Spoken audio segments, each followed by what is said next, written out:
એ જ એકમાત્ર સુખના કારણ છે. શ્રદ્ધાનું સમ્યકપણું થવું, ચારિત્ર્યમાં સ્થિરતા વધવી સમ્યકપણાની સાથે, અને જ્ઞાન દ્વારા એની ઇન્ફોર્મેશન મળવી. મૂળ આ પ્રયોગ છે. તો એને લઈને અહીંયા ચર્ચા કરી છે કે જે વડે સુખ ઉપજે વા દુઃખ વીણશે એ કાર્યનું નામ પ્રયોજન છે. જે પણ કોઈ આપણે કાર્ય કરીએ છીએ એ આ પ્રયોજનના અર્થે કરીએ છીએ. હવે કાર્ય કરવાથી સુખ મળે છે કે નથી મળતું એ વાત જુદી છે. પણ આપણે આપણા જીવનમાં જે પણ કોઈ કાર્ય કરીએ છીએ, જે પણ કોઈ ચેષ્ટાઓ કરીએ છીએ, બધી શાના માટે કરીએ છીએ? સુખ માટે. પણ ખરેખર સુખને પ્રાપ્ત કરવાની સાચી વિધિ શું છે એ આપણે જાણતા નથી. ખરેખર તો સુખ શું છે એ જ ખબર નથી. પહેલા તો એ જ ખબર નથી કે સાચું સુખ કોને કહે છે. એ બધી ચર્ચાઓ વાળી છે વિશેષ રીતે.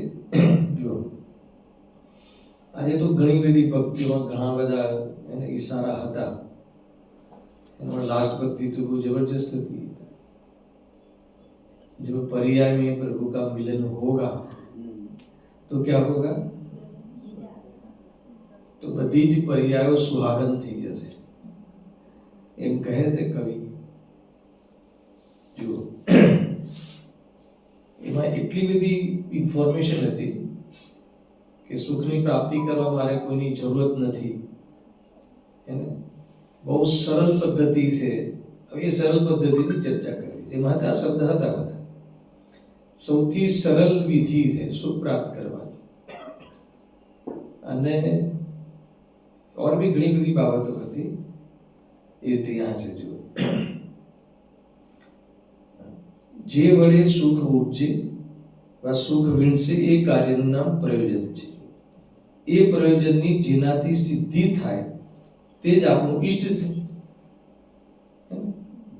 જેનાથી આપણા પ્રયોજનની સિદ્ધિ થાય એ કરવા લાયક છે. ઈષ્ટ એટલે આદરવા લાયક છે, અપનાવવા લાયક છે.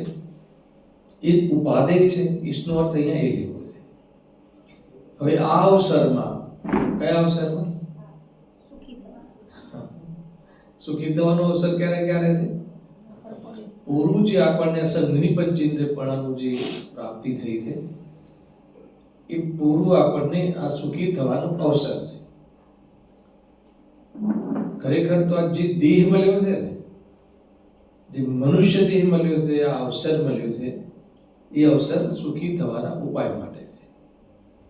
અશરીરી થવા માટેનો આ અવસર છે અહીંયા કહે છે. કુલ મળીને એમ છે.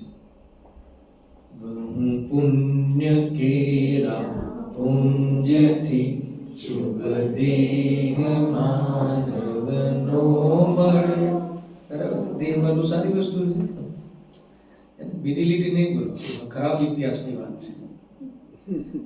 તોય અરે બહુ ચક્રનો આટો નહીં કેતળ્યો, તોય બહુ પ્રમાદ કર્યો, તો બી ઉપાય ન કર્યો, એને અવસર ચાલ્યો ગયો. એ કહે ઘણી બધી ચર્ચા છે. શ્રીમદજી અમૂલ્ય તત્વ વિચારમાં ખૂબ વાતો કહી છે.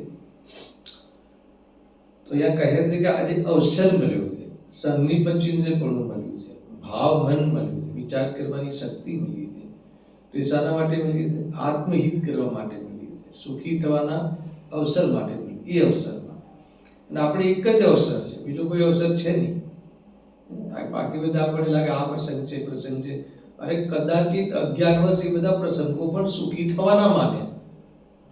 એવી અવસરો ચાલે છે ને દુનિયાની એટલે બધા લગ્નના અવસર, ફલાણા અવસર, ફલાણા અવસર. એ શાના માટે કરે? દુઃખી થવા માટે કે સુખી થવા માટે? પીકેશ કઈ નહીં જવાબ આપવાનો. ઘરના લોકો છે બધા સુખી થવા માટે. કેટલા સુખી થાય બતાવી. કોણ સુખી થયું, ક્યારે સુખી થવાતું જ નથી. એ અવસર સુખી થવાનો છે, ઉપાય ખોટો છે. એ રીતે સમ્યક દર્શનની પ્રાપ્તિ કરી મુનિ બનીને મોક્ષ જવો, એ સિવાય બીજો ત્રીજો ચોથો કોઈ ઉપાય નથી. એ રીતે અહીંયા કહે છે કે એ પ્રયોજનની જેનાથી સિદ્ધિ થાય આપણું ઈષ્ટ છે. હવે આ અવસરમાં અમને વિતરાગ વિશેષ જ્ઞાનનું હોવું એ જ પ્રયોજન છે. અને આપણું પ્રયોજન શું છે? સુખી થવું. હવે સુખી થવાનું પ્રયોજન કોનાથી સિદ્ધ થશે? વિતરાગ વિજ્ઞાનતાથી. એટલું જ કહ્યું છે આમાં, હે ને? હું વિષય આગળ વધારવા માંગુ છું, બાકી અહીંયા જ બધો માલ છે. ખ્યાલ આવે ભાવેશભાઈ? આપણું પ્રયોજન શું છે? સુખી થવું. હવે સુખી થવાનું પ્રયોજન જેનાથી સિદ્ધ થાય, એ પ્રયોજન જેનાથી સોલ્વ થાય, એ પ્રયોજનની સિદ્ધિ થાય, એ પણ એક પ્રયોજન છે. એટલા માટે એક કહ્યું કે વિતરાગ વિજ્ઞાનતા, જેટલા બી જીવો સુખી થયા છે એ વિતરાગ વિજ્ઞાનતાને પ્રાપ્ત થઈને સુખી થયા છે. ટૂંકમાં વિતરાગ થયા વગર સુખી નહીં થવાય. બરાબર છે? और આગળ પૂરેપૂરું પર્યાનો સિલસિલા છે. વિતરાગ કેવી રીતે થવું આવ્યું હતું ભક્તિઓમાં, તો કે વેદ જ્ઞાન, વેદ જ્ઞાન આરાધના, વેદ જ્ઞાન વાસ્તવમાં સાત્વિક ઉપાય છે. એ બધી ચર્ચાઓ આવવા વાળી છે. તો આ અવસરમાં અમને વિતરાગ વિશેષ જ્ઞાન હોવું એ જ પ્રયોજન છે. વિતરાગ વિજ્ઞાન અથવા સમ્યક દર્શન, સમ્યક જ્ઞાન, સમ્યક ચારિત્ર, આમાં ત્રણેય ગર્ભિત છે. બરાબર છે? વિજ્ઞાન, સર્વજ્ઞતા, સમ્યક જ્ઞાન અને સમ્યક ચારિત્ર, એનો આધાર કોણ? સમ્યક દર્શન. એટલે ત્રણેય લઈ લેવા. વિતરાગ વિજ્ઞાનતા કહેતા એમાં સમ્યક દર્શન સામેલ છે. વિતરાગ વિશેષ જ્ઞાનનું હોવું એ પ્રયોજન છે, કારણ કે એનાથી નિરાકુલ સત્ય સુખની પ્રાપ્તિ થાય. શું કહ્યું? એનાથી નિરાકુલ સત્ય સુખની, આ બે શબ્દમાં ઘણી બધી બાબતો લખી કે સાચા સુખની પ્રાપ્તિ થાય. એનો અર્થ ખોટું સુખ બી હોવું જોઈએ. એક અસલી સુખ અને એક નકલી સુખ. બરાબર છે? સુખનું લક્ષણ શું કહ્યું? સિદ્ધેન્દ્ર કુમાર શું કહ્યું? અહીંયા છો? એ લખ્યું છે ત્યાં છે, નિરાકુલ સત્ય સુખની પ્રાપ્તિ થાય છે. અને જે સુખ નિરાકુલતા થયું, નિરાકુલતા સુખનું લક્ષણ છે, આકુલતા દુઃખનું લક્ષણ છે. જે પ્રસંગમાં આકુલતા થાય એ દુઃખનો પ્રસંગ છે, અને જે પ્રસંગમાં નિરાકુલતા થાય એ સુખનો પ્રસંગ છે, કેમ કે એ લક્ષણ છે. જે જ્ઞાન છે તેનામાં એ આત્મા છે, અને જેનામાં જ્ઞાન નથી અનાત્મા છે, એ લક્ષણ છે. એવી રીતે અને આ પોતે પોતાને જ નક્કી કરવાનું છે કે આ સુખનો અવસર છે કે દુઃખનો અવસર છે. બરાબર? તો કે એક સત્ય સુખ, સાચું સુખ, અસલી સુખ અને નકલી સુખ.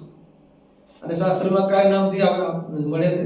અને કોઈ કહે છે કાલે છે ને બહુ મોટો યજ્ઞ છે અહીંયા, સમજી લો, વિધાન છે, વેદજ્ઞાનનો યજ્ઞ છે બહુ મોટો. તો એની આ પ્રિપેરેશન ચાલી રહી છે. એટલે યજ્ઞ મારા જે વિદ્વાનો કરાવશે એમાં મારું સ્વાધ્યાય રહેશે, તો મને ખ્યાલ આવે કે કયા લેવલથી ચર્ચા કરવી. બરાબર? તો અહીંયા એક અસલી સુખ અને એક નકલી સુખ. અને શાસ્ત્રમાં કયા શબ્દથી કહે છે? એક અતિન્દ્રિય સુખ અને એક ઇન્દ્રિય સુખ. એક ખરેખર સુખ અને એક સુખાભાસ રૂપી સુખ કે દુઃખ. સુખાભાસ રૂપ દુઃખ. વિકટમાં આવે સાંજનો ટાઈમ છે, બધા થાકીને આવ્યા છો, હું બહુ સિમ્પલ વાત કરી રહ્યો છું, સામાન્ય વાત છે આ. એક અતિન્દ્રિય સુખ, એક ઇન્દ્રિય સુખ. અને ઇન્દ્રિય સુખ એટલે શું? જે ઇન્દ્રિયના ભોગ જે છે, ઇન્દ્રિય સંબંધી જે ભોગ, વિષય ભોગના પ્રસંગો છે, એ આપણે શાના માટે એ પ્રસંગોમાં આવીએ છીએ? પ્રસંગો શું કામ કરીએ છીએ? કે સુખ માટે. ઇન્દ્રિય ભોગમાં સુખ લાગે છે. બરાબર? ટૂંકમાં આ જીવને પાપ પરિણામમાં સુખ લાગે છે, પુણ્ય પરિણામમાં ધર્મ લાગે છે. આ એક માત્ર આ મિથ્યાત્વ રૂપી પનોતી છે. આ છે સચિનજી, તમને એમ નહીં ખ્યાલ આવે. પાપ પરિણામમાં શું લાગે છે? દુઃખ લાગે છે, સુખ લાગે છે. માનો કે ટીવી જોવાનો ભાવ કયો છે? તો ટીવી જોવામાં મજા આવે છે કે દુઃખી થવાય? ખ્યાલ આવે? જેટલા બી ભોગના પરિણામ છે પાપ પરિણામ છે, અને બધા જ પરિણામમાં આપણને શું લાગે છે? સુખ લાગે છે. હવે લક્ષણથી તમે ત્યાં જુઓ કે ત્યાં નિરાકુલ થવાય છે કે આકુલતા થવાય છે? જે આપણે ભોજન લઈએ છીએ, ભાવતા ભોજન લઈએ છીએ, જે પણ ઇન્દ્રિયનો કોઈ બી વિષય, રસના ઇન્દ્રિયનો લઈ લો, કર્ણ ઇન્દ્રિયનો લઈ લો, ચક્ષુ ઇન્દ્રિયનો લઈ લો, બધા પાપ પરિણામ છે. જે ભોગના વિષયની વર્થી લઈએ તો એ બધા આપણને સુખરૂપ લાગે છે, અને પુણ્ય પરિણામ ધર્મ લાગે છે. તમને ખ્યાલ નહીં આવે? બહુ મોટું લોજિક છે. પુણ્ય પરિણામ ધર્મ લાગે છે, ને ધર્મનું ફળ શું હોય? સુખ. તો પુણ્ય પરિણામથી શું મળે? ના, અહીંયા જુદી વાત ચાલે. પુણ્ય પરિણામથી ભોગ સામગ્રી મળે અને ભોગ સામગ્રીના માધ્યમથી આપણે ભોગ કરીએ અને ભોગમાં સુખ મળે. એટલે પુણ્ય પરિણામને ધર્મ માને છે અને પાપ પરિણામને સુખ માને છે. એટલું ઉલટું કામ કરે. આના માટે પ્રવચન સારમાં પૂરો વિષય લખ્યો. આજે ઇન્દ્રિય સુખ દુઃખ જ છે. ચાહે ચક્રવર્તીના ત્યાં ભોગના પ્રસંગો હોય કે ચાહે કોઈના ત્યાં ભોગના પ્રસંગો હોય, એ આદિમધ્ય અંતમાં દુઃખ છે. ભોજન કરતા પહેલા આકુરતા, ભોજન કરતી વખતે આકુરતા, ભોજન થઈ ગયા પછી આકુરતા છે કે નહીં? એની સિદ્ધિ થાય. આ બધું હું તમને શોર્ટમાં કહું, આ પ્રૂવ થાય છે. જે આગળમાં કથન કહ્યા હોય એ કોઈ દિવસ ખોટા ના હોય અને વાસ્તવમાં એનું ક્યારે બી ઉલ્લંઘન ના થઈ શકે. જે ભગવંતોએ આપતેની વાણીમાં જે વાતો આવી હોય એનું ક્યારે પણ ઉલ્લંઘન ના થઈ શકે, ખોટું હોય જ ના શકે. એ અબાધિત શાસન છે, અસ્ખલિત શાસન છે, એનું સ્ખલન ના થઈ શકે. ભલે આપણને લાગે નહીં, આપણે માનીએ નહીં, પણ એ બને નહીં. ભોજન કરતા પહેલા કેટલી આકુરતા થાય અને ભોજન કરતી વખતે શું થાય? ભોજન કરતી વખતે તીખું ખાવું કે ગળ્યું ખાવું? ગળ્યું હોય તો હવે તીખું જોઈએ, પછી કડક બી જોઈએ, ક્રિસ્પી પણ જોઈએ, બધું જોઈએ કે આકુરતા થાય છે. કેટલી આકુરતા થાય છે. અને ભોજન પછી 2 રાઉન્ડ મારવા પડે, 100 સ્ટેપ તો કમસે કમ ચાલવા પડે, બચાવવું પડે. તો બધી આકુરતા છે કે નહીં? કોઈ આમાંથી એક જણ એવું કહી શકે કે નહીં સાહેબ અમે તો આકુરતા મટે છે. મટે છે કે નહીં? જે થતું હોય કહેવાનું, સાચું બોલવાનું, શાસ્ત્ર બિરાજમાન છે. આપણે બહુ ભૂખ લાગી હોય, ક્ષુધા જબરજસ્ત હે ને, અને ભોજન મળી જાય અને પાછું ભાવતું ભોજન મળી જાય. જે બી તમારા જે અત્યારે જે ચાલતું હોય, શું ચાલે છે ત્યારે જે બી ચાલતું હોય, પાસ્તા ચાલતા હોય કે જે બી ચાલતું હોય, નૂડલ્સ ચાલતા હોય, જે બી ચાલતું હોય, બરાબર છે. તો એનાથી શું થાય છે આપણને? એનાથી રાહત થાય છે કે નથી થતી? આકુરતા મટે છે કે નથી મટતી? પીકીશ જે હોય સાચું કે મટે છે, મટે છે. આકુરતા મટે છે. ના લાગે નહીં, ખરેખર મટે છે. પણ એ આકુરતા શાના કારણે મટી એ ખબર નથી. મેન રહસ્ય ત્યાં સમજી લો. આજે આકુરતા મટે જ છે, ના નથી. પણ એ આકુરતા મટે છે એટલે આકુરતા ઓછી થાય છે. એ ઓછી થાય છે એનું કારણ એ આપણને જે ચીજ મળી અને એનું સેવન કર્યું એ નથી, પરંતુ એ સંબંધી જે વિકલ્પ હતો ને એ વિકલ્પ ડાઉન થાય છે. એ જે કષાય હતી ને એ કષાય ત્યાં તીવ્ર કષાય હતી એ નથી રહેતી. આકુરતા એના કારણે ઘટે છે. અને આપણને શું લાગે છે કે આનું સેવન કરતાથી આકુરતા ઘટી, એટલે આપણે શું કરીએ છીએ? એ સામગ્રી મળે એના માટે ઉપાય કરીએ. એના માટે શું ઉપાય કરીએ? એના માટે શું ઉપાય કરીએ? સાહેબ એના માટે તો અમે ધર્મ કરીએ છીએ. એ સામગ્રી મળે એટલા માટે ધર્મ કરીએ છીએ. એટલે તો ભગવાનની પાસે આપી દે કે ભગવાન હું તમને તમારી પૂજા કરીએ છીએ, અમને થોડી બહારમાં અનુકૂળતાઓ હાથે ફેસિલિટી આપી દે. ભગવાન એના માટે બેઠા છે, આપણે ફેસિલિટી આપવા માટે. ખ્યાલમાં આવે કે ખરેખર એ સુખ બી એનાથી મળે છે, પણ આપણે ગાંઠ મારી દઈએ છીએ કે આ વસ્તુ મળી એટલે. ઘણી વાર એવું બને છે કે વસ્તુ મળ્યા પછી બી આકુરતા રહે છે. આગળ 9મા અધિકારમાં બહુ ખુલાસો થયો છે અને આપણે તો અહીંયા સીબીમાં બહુ વાર લીધું છે. સામગ્રી હોવા છતાં સુખ દુઃખનો કોઈ નિયમ બનતો નથી. સામગ્રી હોવા છતાં પણ સુખ દુઃખનો નિયમ બનતો નથી. ઘણી સામગ્રી હોવા છતાં પણ જીવ દુઃખી જોવા મળે છે. જોઈ લો કરોડપતિ અરોડપતિના ઘરે એકવાર એને ઇન્ટરવ્યુ લેવા જજો, પૂછજો તમારે કેટલું સુખ છે. આખું લિસ્ટ આપી દેશે કે મારે કેટલા પ્રોબ્લેમ છે. અને સામગ્રીમાં એક પરમાણુ માત્ર, એક વસ્ત્રનો ધાગો સરી પણ નથી. હા, ખ્યાલ આવી ગયો. એવા મુનિરાજ પ્રચુર આનંદમાં રહે છે. એટલે સામગ્રી હોવાથી સુખ અને દુઃખનો કોઈ નિયમ બનતો નથી. બરાબર છે? અને આપણે શું સમજીએ છીએ? સામગ્રી મળવી જોઈએ, સામગ્રીનો ભોગ કરીએ એટલે સુખી થઈ. ઘણી બધી બાબતો છે અધ્યાત્મમાં તો કે છે તું ભોગવી શકતો જ નથી, તું લક્ષ કરીને રાગને ભોગવે છે. એમાં બી રાગની જેમ મંદતા થાય તો તને આભાસ થઈ જાય છે સુખનો. અગર જો તને આજે એ વાત ખબર પડી હોય કે તીવ્ર કષાય ન રહેતા આકુલતા મટી છે, તો તું ઉપાય એ કર કે કષાય ન થાય. એને અન્ય સંપ્રદાય અને જૈન સંપ્રદાયમાં, જૈન મતમાં મોટું અંતર કયું છે ખબર છે? જેટલા બી મત છે, જેટલા બી સંપ્રદાય છે, સંપ્રદાય છે, જેટલી બી, બધાની એક જ ફિલોસોફી છે. શું? ઈચ્છાની પૂર્તિ કરવાથી સુખ થાય છે. ખાલી જૈન મત, જૈન ફિલોસોફી એક જ એવી છે કે ઈચ્છાનો અભાવ કરતા સુખી થવાય. અને ઈચ્છાનો અભાવ થઈ શકે ને, એ છે આખું લોજિક. તમને બતાવું છું, આ બધી લોજિકલ ચીજો છે.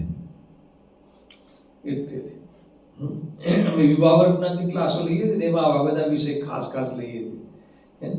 જેમાં લાડવા ચાલે છે, આપણે સમાજના બી ચાલુ કર્યા હતા, પણ લોકો પાસે ટાઈમ નથી. અમે તો તૈયાર જ છીએ, બરાબર હતી.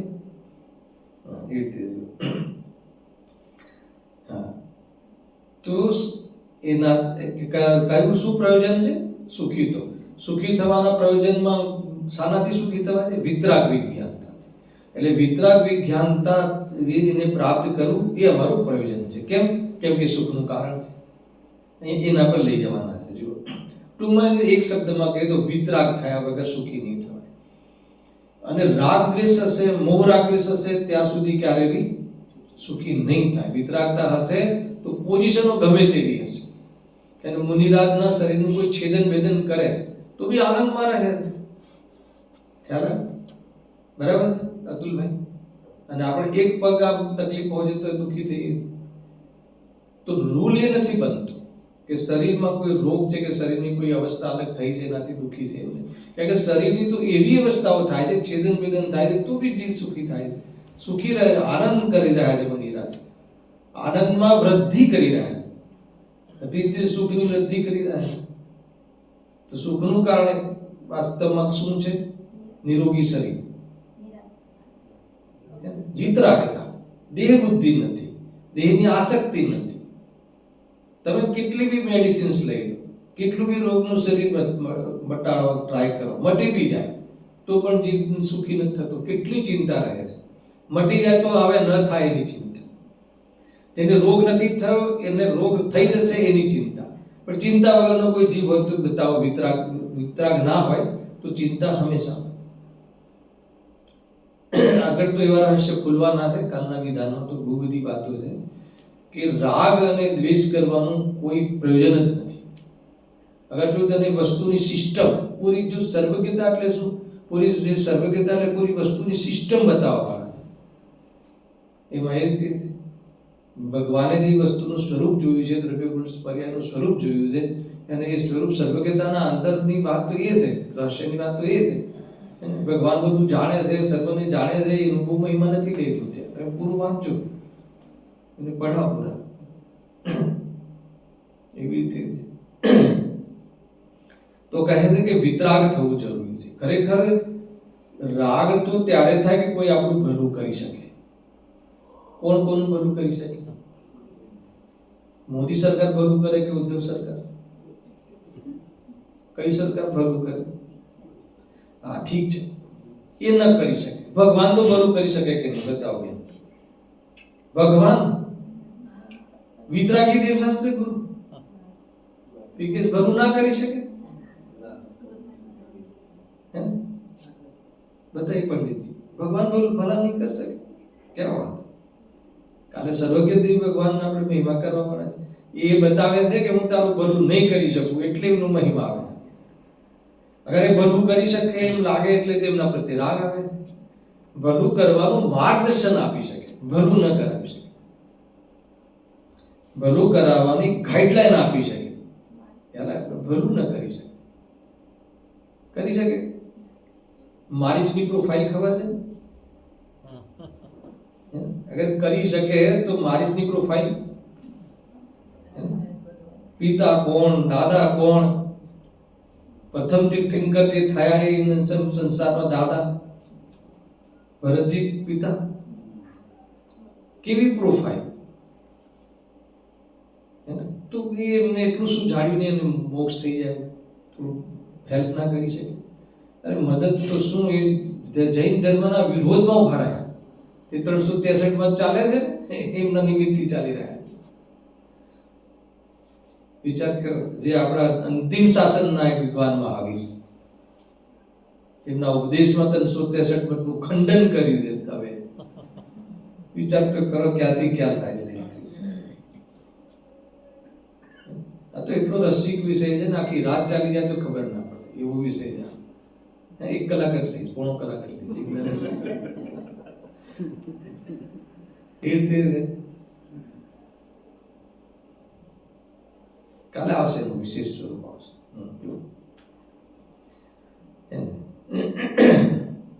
તો અહીંયા કહે છે કે એકમાત્ર વિતરાગતા, વિતરાગ વિજ્ઞાનતા, રત્નત્રય, શ્રદ્ધા જ્ઞાન ચારિત્રની સમ્યક પણ, એના સિવાય બીજો ત્રીજો ચોથો કોઈ ઉપાય નથી. જો કારણ કે એનાથી નિરાકુળ સત્ય સુખની પ્રાપ્તિ થાય છે. કોનાથી? વિતરાગ વિજ્ઞાનથી.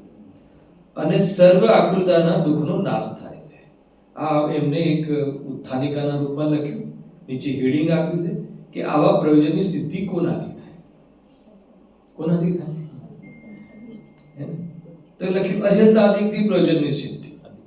હમણાં તો કહ્યું કે ના કરી શકે, આપણી સુખનું પ્રયોજન સિદ્ધ ના થાય. અહીંયા કહ્યું ખ્યાલ. ભગવાન પોતે પોતાના વક્તવ્યમાં કહે છે કે એટમ ઇઝ ઇન્ડિપેન્ડન્ટ. એક દ્રવ્ય બીજા દ્રવ્યનું કરી શકે નહીં.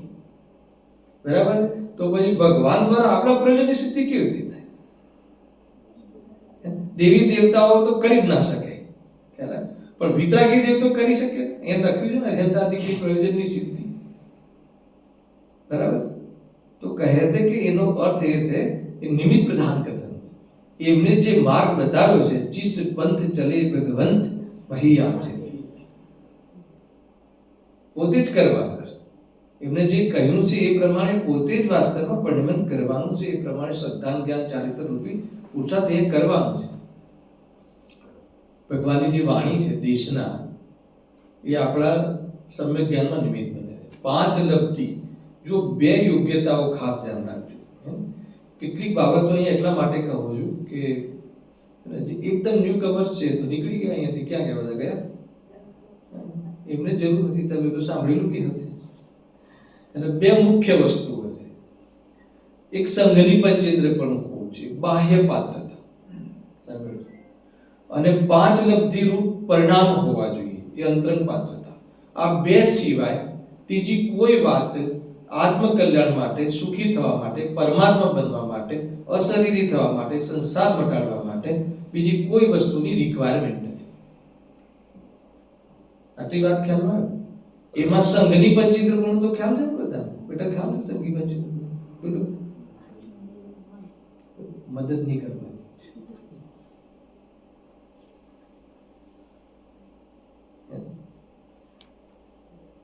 પૂછવાની કોઈ આદત નથી મારે, પણ પૂછી લઈએ. બધા નીચે જોવે છે છોકરાઓ. અરે સંઘની પંચેન્દ્રિય પણ શું છે? 5 ઇન્દ્રિય અને મન, એવી એ જેવા ઉપકરણો જેને પ્રાપ્ત થયા છે. ઉપકરણ પ્રાપ્ત થયા એટલે એ અનુસાર જેનો જ્ઞાનનો ઉઘાડ છે. માત્ર એક ઇન્દ્રિય જીવને તો, અને એક ઇન્દ્રિય સંબંધી સ્પર્શેન્દ્રિય સંબંધી જ્ઞાનનો ઉઘાડ છે. 5 ઇન્દ્રિય હોય પણ મન ના હોય તો હિતહિતનો વિચાર કરવાનો જ્ઞાનનો વિકાસ નથી. આપણી પાસે 5 ઇન્દ્રિય અને છઠ્ઠું મન હિતહિતનો વિચાર કરી શકે એવું ભાવમન, એવું જ્ઞાનનો વિકાસ આપણી પાસે છે. એને સંઘની પંચેન્દ્રિય જીવ કહે છે. સમસ્ત મનુષ્ય ગતિના જીવો, નરક ગતિના જીવો, દેવ ગતિના જીવો બધા જ નિયમથી સંઘની પંચેન્દ્રિય હોય છે.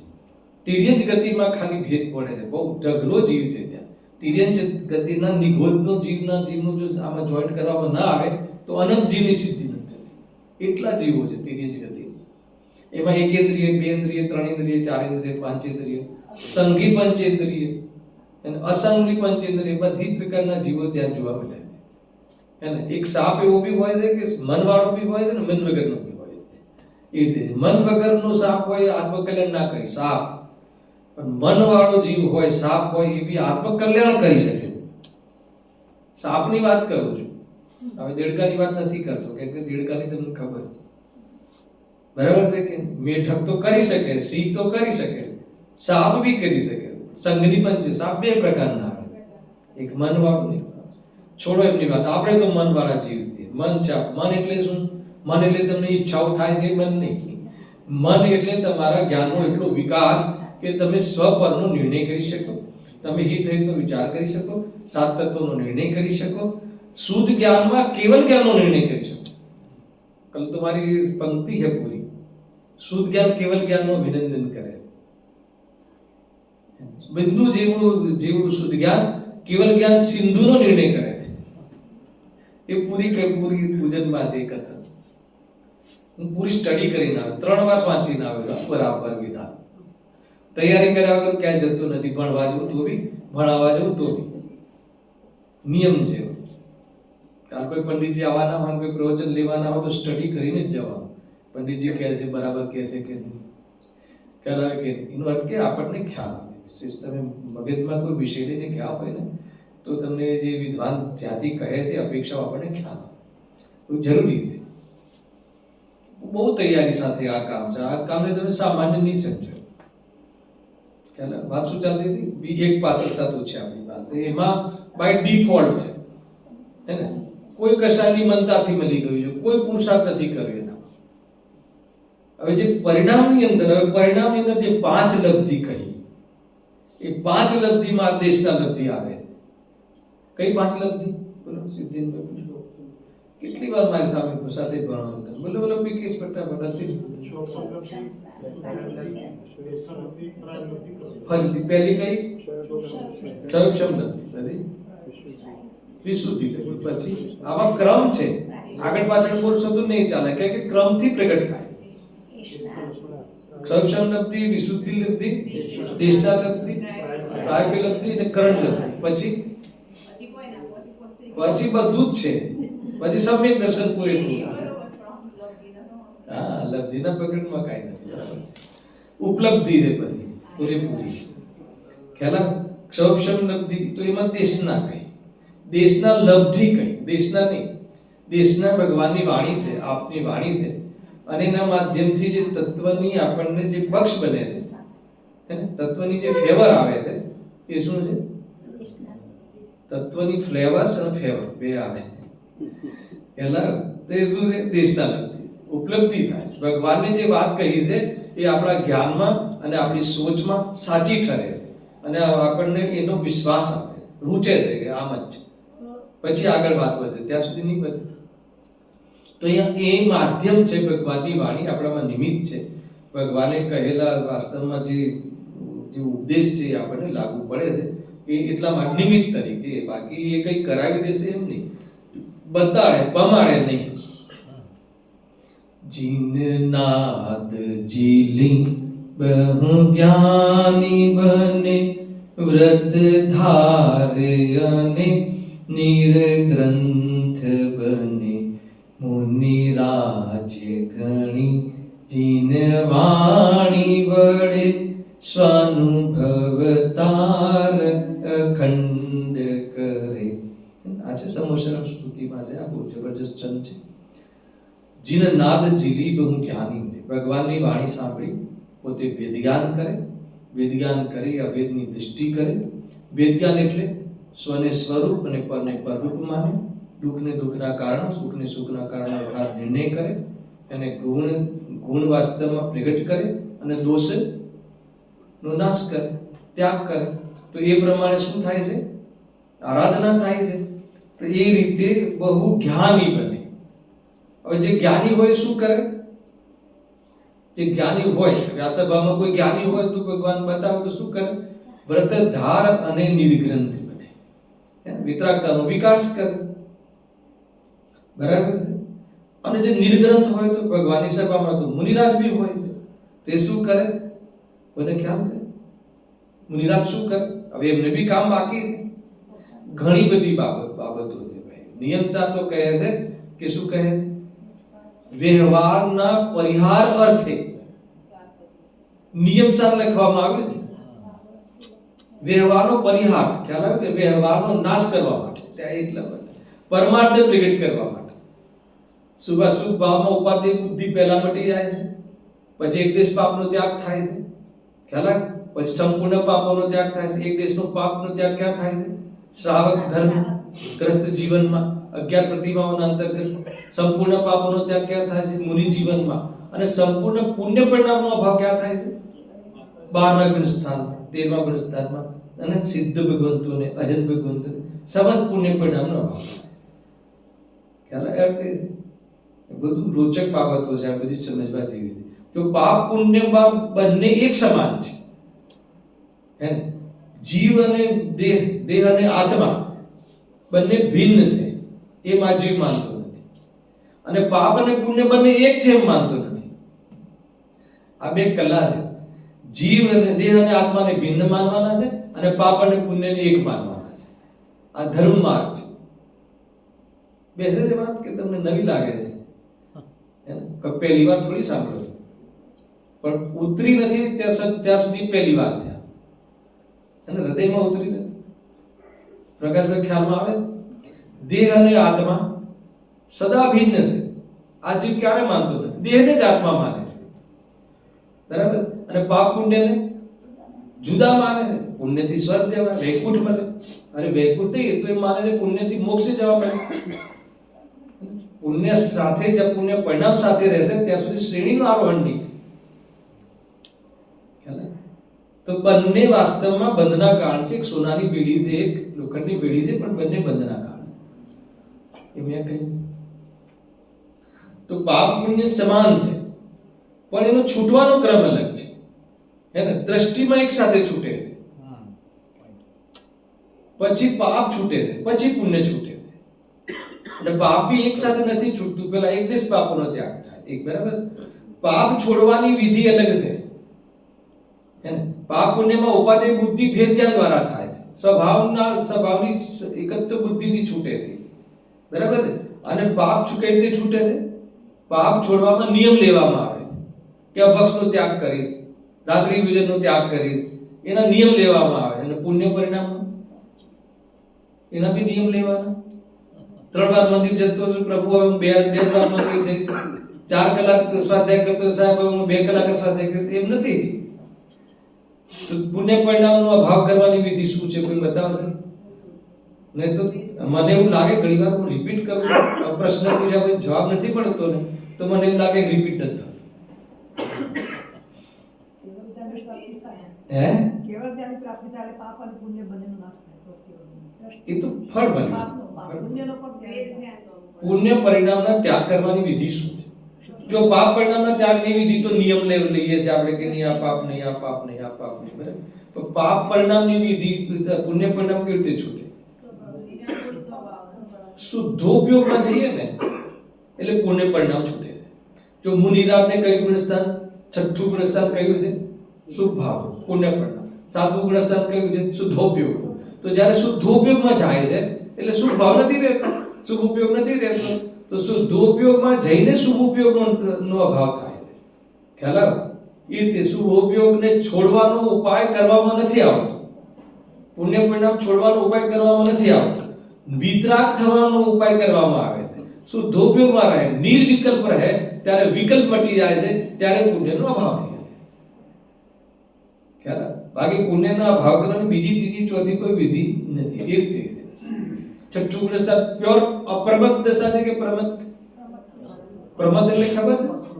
પ્રમદ એટલે પ્રમાદ. મુનિરાજને જે 6થું ગુણસ્થાન પ્રમદ દશા કહે છે. એટલે માની લો કે એ મુનિરાજ ઉપદેશના પરિણામમાં આવે છે ને, પછી 5 સમિતિ પૂર્વક ચાલવાના પ્રોગ્રામ કરે છે ને, એ બધી પ્રમાદ દશા છે. દુનિયાને ખબર ના પડે કે પ્રમાદ લખ્યું છે. તમે ખોલો ગોમટસાર, ખોલો ગુણસ્થાન ખોલો. બરાબર? 6થું ગુણસ્થાન કયું છે? પ્રમાદનું છે. 6થું ગુણસ્થાન કોને હોય?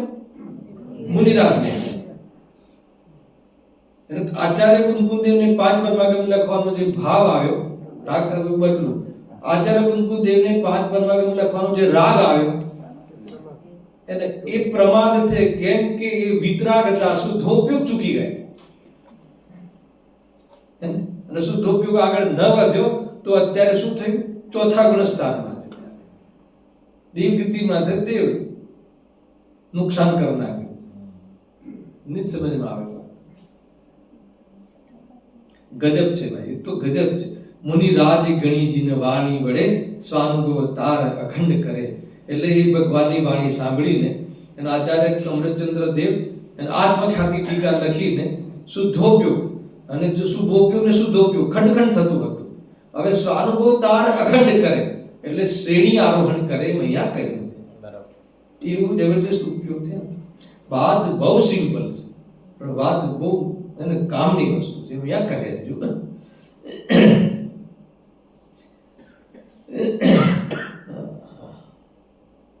ગજબ છે. મારા પરમ દિગંબર મુનિવર આય સબ મિલ દર્શન કર લો, સબ મિલ દર્શન કર લો. કઈ રીતે? પહેલા એક લીટી વાંચું, સાંભળજો કે સ્વરૂપને, સ્વરૂપ જે છે સ્વરૂપ એની સાથે અખંડ વૃદ્ધિ કરે, અખંડ વૃદ્ધિ કરે. સ્વરૂપની સાથે અખંડ વૃદ્ધિ કરતા અનેક મુનિરાજ 10 લક્ષણ ધર્મને અખંડ રૂપથી પ્રગટ કરે છે અને એ જ વાસ્તવમાં આવા સમસ્ત મુનિરાજોની જય. આ એક જગ્યાએથી આ વાક્ય મેં કોટ કર્યું છે કોઈ પ્રવચનમાંથી, બહુ જોરદાર છે. આના વિષય બહુ મોટો છે પણ સામાન્ય વાત કહી દઉં તમને. શું કહે છે? स्वरूप ने स्वरूप के साथ अखंड प्रवृत्ति करते हुए, स्वरूप ની સાથે અખંડ પ્રવૃત્તિ, શ્રીમદ રાજચંદ્રજી નું કથન છે મોક્ષ માર્ગની અખંડ પ્રવૃત્તિ. अखंड प्रवृत्ति करते हुए अनेक मुनिराज 10 लक्षण धर्म को अखंड रूप से प्रकट करके करते हैं, ऐसे सब मुनिराजों की जय हो. ये मैं कहे गजब નું कैरेक्टर છે. मारा परम दिगंबर मुनिवर आए सब मिल दर्शन कर लो, सब मिल दर्शन कर लो. बार बार आनो मुश्किल है भक्ति भाव उर भर लो, भक्ति भाव उर भर लो. गजब ની યાદ है. એ કહ્યું ને મુનિરાજ ગણી જીન વાણી વડે સ્વાનુભવ તાર અખંડ કરે. એને ભગવાનની વાણીનું નિમિત્તપણું પામીને પોતે સ્વયં પુરુષાર્થ ઉપાદાન રૂપથી ઉપાદાન શક્તિને વિશેષ રીતે પ્રગટ કરીને પોતાનું કામ સંપન્ન કરે છે. એટલા માટે અર્યંતાદિક પ્રયોજનથી સિદ્ધિ એમ કહીએ છે. એને ઘણો બધો વિષય છે.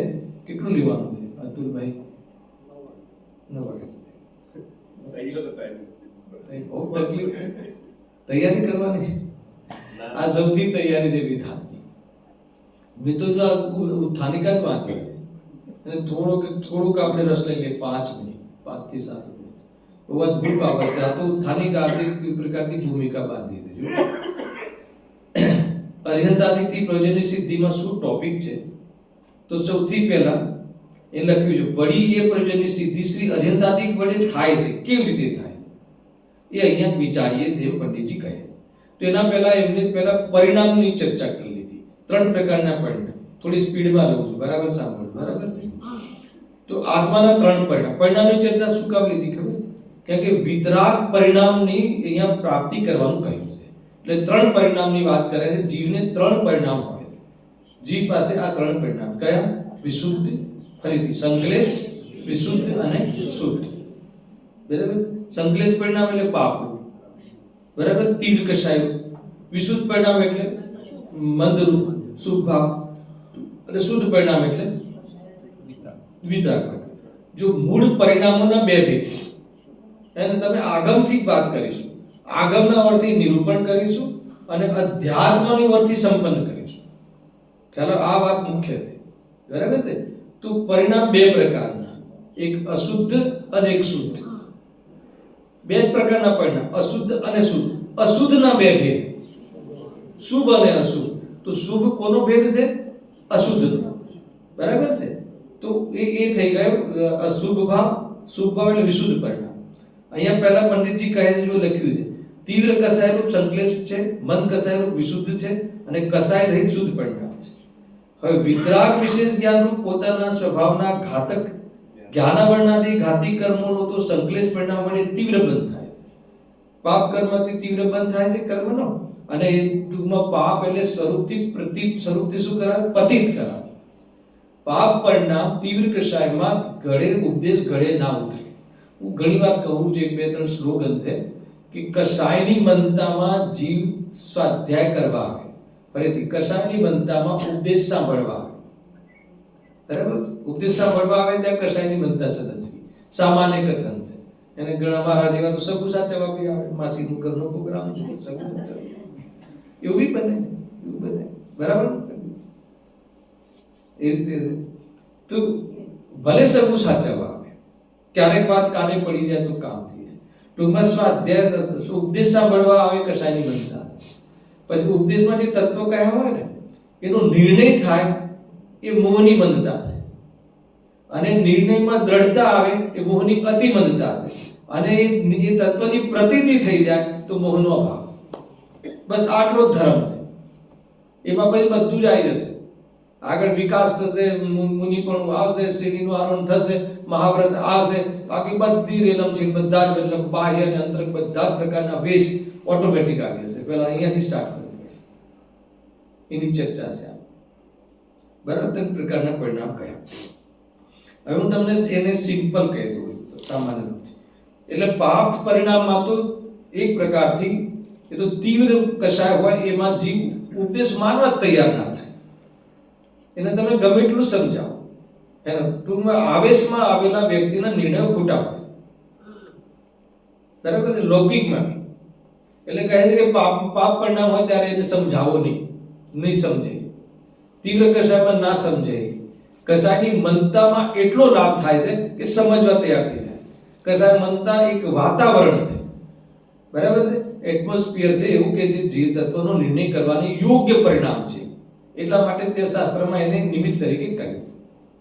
બરાબર? અને એના પછી કહે છે કે એ જો સમજે અને નિર્વિકલ્પ થઈ જાય તો એ વિતરાગ પરિણામ થાય છે. અહીંયા એમ કહ્યું છે. એ પ્રકારે વિતરાગ થવાની પદ્ધતિ કહી છે. તો એમાં સૌથી પહેલા કહ્યું કે જે અર્હંત ભગવાન આદિની જે એમની સ્તુતિ છે, સ્તવન છે, એ સ્તવન જે આપણે બોલીએ છીએ, એમના સ્વરૂપનો વિચાર કરીએ છીએ, તો એ બધું શું છે? વૈરાગ્ય છે. અગર આત્મકલ્યાણ લક્ષ્ય કરીએ તો વૈરાગ્ય છે, અને એવી પ્રતીતિ કરીએ તો વિતરાગતા છે. તત્વનો વિચાર કરીએ ને, તત્વનો વિચાર વૈરાગ્ય છે, રોવા ધોવાના વૈરાગ્ય નથી. નિવૃત્તિ થવાની વાત આપણે સમજીએ એને પાપોથી અને બાહ્યના વિકલ્પોથી, તો એ વૈરાગ્ય છે. એનું વર્ણન સમજીએ, એની ચિંતન મનન કરીએ, પણ આત્મલક્ષથી, વિતરાગ થવાના લક્ષ્ય. ઘણા બધા એંગલ છે, તો કોઈ અન્ય પ્રલોભનથી નહીં, અને એવી પ્રતીતિ કરીએ તો થઈ જાય. ટૂંકમાં વિશુદ્ધિનો મારે એક વાત કહીને સમાપ્ત કરું, વિષય તો ઘણો બધો છે. તો વિશુદ્ધિ જે કહ્યું ને પુણ્ય પરિણામે, એવા પ્રકારની વિશુદ્ધિ છે જે માનો કે અહીંયા તમે સાંભળવા આવી ગયા, એ પ્રકારની વિશુદ્ધિ નથી કે જેમાંથી આત્મદર્શન થાય. હું તમને બાલની ખાલ કાઢીને સમજાવું છું, એકદમ સૂક્ષ્મતાથી સમજાવું છું, તો એ સમજાવવાનો ભાવ હોય. માત્ર આત્મા પ્રગટ કરવાના લક્ષ્ય વધતો પણ એ પણ વિશુદ્ધિ સમ્યક દર્શનમાં નિમિત્ત બનતી. બરાબર? પૂરું વિધાન તમે આયોજન કર્યું, ભગવાનની પ્રતિમા તમે બિરાજમાન કરી, બરાબર, મંદિર બનાવી દીધા, સામે બધા પ્લોટ છે એમાં બહુ મોટા મંદિર બનાવી દીધા ને શિબિરોનું આયોજન કર્યા, છે તો વિશુદ્ધ પરિણામ. પણ એ પ્રકારની વિશુદ્ધિ નથી કે જેનાથી આત્મદર્શન થાય. તો એવી કયા પ્રકારની કઈ લેવલ વિશુદ્ધિનું એ છે કે જે આત્મદર્શનમાં નિમિત્ત બને છે. હું કોણ છું, ક્યાંથી થયું, શું સ્વરૂપ છે મારું ખરું, કોના સંબંધી વડગણા છે, રાખું કે પરિગણ. એનો નિર્ણય, તત્વનો નિર્ણય. હું કોણ છું, હું આત્મા છું કે હું વાસ્તવમાં પુરુષ છું કે મહિલા છું, એનો નિર્ણય કરે પાકો. એને ખરેખર હું ચિત્ત સ્વરૂપ ભગવાન આત્મા છું તો નિર્ણય કરે. હર સમયે નિર્ણયનું વાસ્તવમાં પોષણ કરે આ બધા માધ્યમથી, તત્વના સ્વાધ્યાયના માધ્યમથી. તો એને કઈ પાત્રતા કહેવાય? એને વિશુદ્ધિ કહેવાય છે. સાચી મોક્ષ માર્ગમાં પ્રગટ કરવા માટેની આ પ્રકારની વિશુદ્ધિ. ભલે બીજું બધું કાંઈ ના આવડે, બીજું બધું કાંઈ ના હોય, એક પૈસાનું પણ દાન આપવાની એની પાસે પોઝિશન ના હોય તો પણ ચાલશે, પણ એનું આ નક્કી કરે, આ નિર્ણય કરે, એ નિર્ણયનું પોષણ કરે, એ વિશુદ્ધિ આત્મકલ્યાણનું નિમિત્ત બને છે, નિમિત્ત બને છે.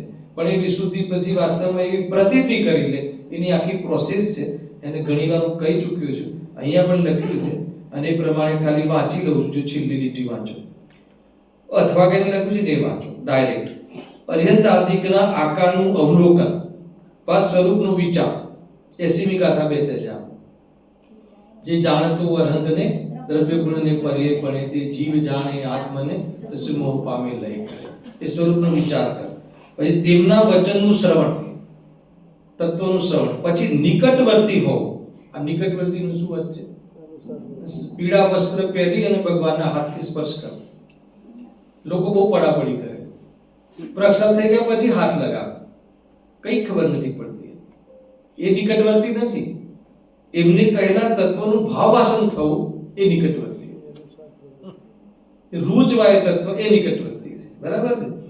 પછી શું કરવું? અથવા તેમના અનુસાર પ્રવર્તવું એટલે એનો નિર્ણય કરવો, એ ભાવવાસન કરવું.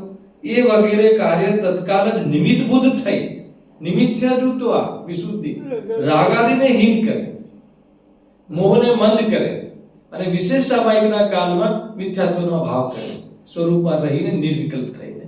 અને એ રીતે આગળ જો લખ્યું, એક એક શબ્દ લખ્યા છે, હે ને? આમાં જો મને અતુલ 1 કલાક આપે ને, હમણાં તો બધા ખુલાસા કરે. જો શું કહે છે? જીવ અજીવાદિકનું વિશેષ જ્ઞાન ઉપજાવે છે. પોતાનું શું છે, પારકું શું છે, એને એનો વિવેક આવે છે, એનો નિયમ એને ખ્યાલમાં આવે છે. જીવ અજીવાદી એટલે 7 તત્વ આવી ગયા.